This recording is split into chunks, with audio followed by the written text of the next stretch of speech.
Dari Lombok Pos. Akhirnya terungkap, ini alasan Joni Dores minta maaf usai laporkan Lesti Kejora ke Polda Metro Jaya.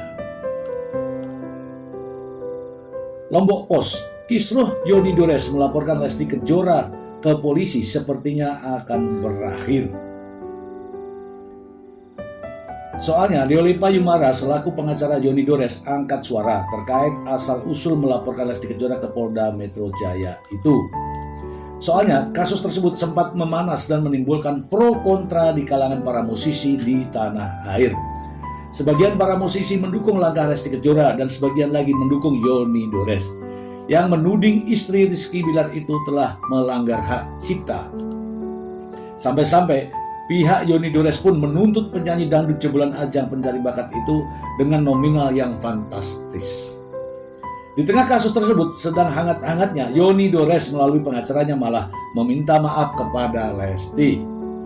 Deoli Payumara mengatakan bahwa kliennya Joni Dores meminta maaf kepada Lesti Kejora. Tak menutup kemungkinan Joni Dores selaku pihak pelapor akan membuka pintu damai terhadap Lesti Kejora sebagai terlapor. Itu mungkin saya atas nama yang bersangkutan juga minta maaf terhadap apa yang terjadi kemarin itu, kata Deoli Payumara baru-baru ini. Deoli Pa mengungkapkan bahwa polemik antara kliennya dan terlapor semakin panas karena ada tuduhan-tuduhan yang dilontarkan oleh asisten pelapor. Kemudian ada juga dari pihak Joni Dores mungkin yang kemudian timbul cerita-cerita atau tuduhan-tuduhan dari pihak asistennya.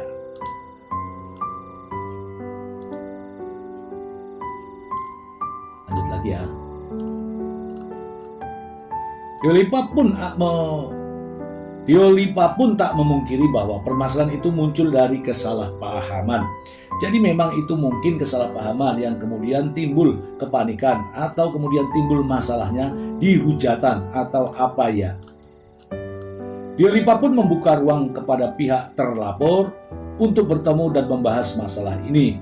Jadi kita atas nama Pak Joni Dores minta maaf juga terhadap tersebut. Tapi oke lah, kita kesampingkan itu. Yang jelaskan ada ruang terbuka dari pihak Lesti untuk kemudian bermediasi, ujarnya.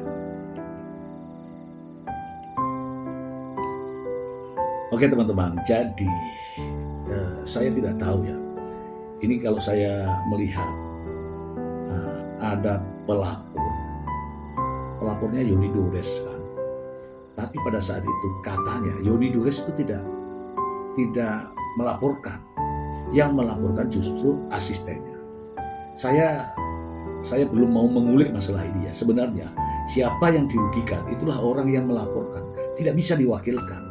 Kecuali pengaduan mungkin bisa diwakilkan. Tapi kalau laporan jelas orang yang dirugikan harus datang untuk melapor itu. Tapi faktanya ketika itu Joni Dores itu tidak datang. Jadi Joni Dores itu tidak datang melapor ke polisi katanya. Karena pada saat itu diakui sendiri oleh Joni Dores bahwa seandainya saya ada, pastilah tidak akan ada polemik-polemik pernyataan-pernyataan yang sifatnya menghujat. Kita simak ya bagaimana pernyataan asisten Joni Dores ketika itu. Ketika sesaat setelah melaporkan. Berikut ini.